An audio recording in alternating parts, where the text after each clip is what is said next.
اور ابھی آپ کو بتائیں کہ چیف جسٹس کی صدارہ جوڈیشل کمیشن کا اجلاس ختم ہو گیا ہے۔ جسٹس شاہد بلال حسن کو اکثریت سے آئینی بینچ کا جج نامزد کیا گیا ہے۔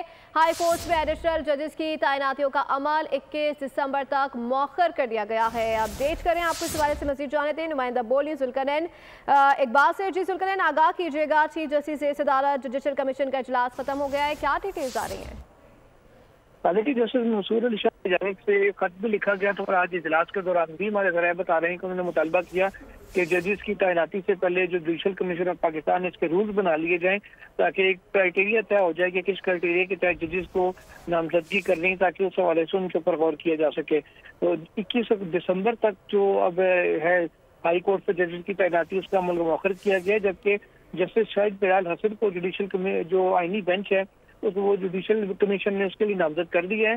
جسٹس شاہد بلال حسن کو نامزد اس لیے کیا گیا تھا کہ جسٹس عائشہ ملک جو 7 رکنی بینچ کے پہلے حصہ تھی، وہ فوجی عدالتوں میں جو ٹرائل کا معاملہ ہے وہ اس کیس میں پہلے فیصلہ دے چکے ہیں، لہٰذا وہ قانونی طور پر اس کا حصہ نہیں رہ سکتی تھی، اس لیے جسٹس شاہد بلال حسن کی نامزدگی کی گئی ہے۔